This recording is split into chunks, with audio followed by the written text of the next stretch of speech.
Veux-tu devenir fluent en chinois mais tu ne sais pas par où commencer? Regarde cette vidéo jusqu'à la fin. Alors, dernièrement, je reçois tellement de questions du genre Grace, 你的中文是怎么学的? Comment tu as fait pour apprendre le chinois? Alors aujourd'hui, je vais te donner 3 stratégies ou techniques qui vont t'aider vraiment à devenir fluent en chinois. La première technique que j'utilisais à mes débuts, c'est la technique d'immersion. Donc, avant de venir en Chine, j'avais déjà commencé à apprendre le chinois.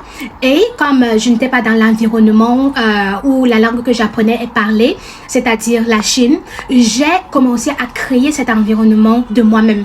En faisant quoi? En écoutant du chinois chaque jour. Donc, le conseil que je peux te donner, c'est écouter le chinois chaque jour. Le matin, quand tu te réveilles, tu peux suivre des podcasts, tu peux même mettre la musique chinoise, je sais pas trop, même dans la journée, tu peux même voir des séries chinoises et tout, ça aide beaucoup. Faut pas négliger cela. Et si tu veux pratiquer le parler, je te conseille vraiment d'utiliser l'intelligence artificielle. Donc, de nos jours, l'intelligence artificielle est vraiment avancée. Tu peux télécharger les applications comme Taobao et aussi ChatGPT. Tu peux causer avec ces intelligences artificielles comme une personne au fait devant toi. Si tu ne trouves pas de partenaire, bien sûr.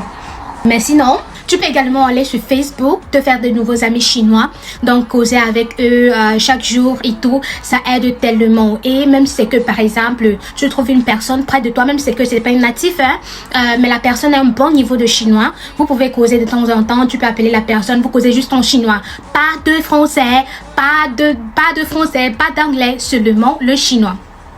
Alors, la deuxième technique, c'est la technique de répétition. Alors, peut-être que tu t'es déjà demandé pourquoi j'apprends ce mot aujourd'hui et demain, je l'oublie. C'est parce que tu ne répètes pas assez. Par exemple, si aujourd'hui tu apprends le mot « junzhong », qui veut dire respecter, tu dois le répéter au moins 3 fois la journée. Le même jour où tu as appris le mot, répète ça 3 fois. Et à haute et intelligible voix pour que le cerveau puisse mémoriser cela. Parce que notre cerveau est vraiment intelligent au fait. Donc notre cerveau, quand tu répètes quelque chose à haute voix, il a tendance à vite capter au fait et ça reste facilement. Alors la dernière technique qui marche vraiment et qui va te permettre d'avoir une très bonne prononciation en chinois, c'est la technique d'imitation. La technique d'imitation, c'est par exemple lorsque un chinois parle, ensuite tu répètes cela, tu imites ce que la personne a dit, ça va te permettre d'avoir vraiment une très bonne prononciation en chinois. Je l'ai utilisé vraiment à mes débuts et ça marche vraiment. Parce que moi, je prête vraiment attention à la prononciation, au ton et autres.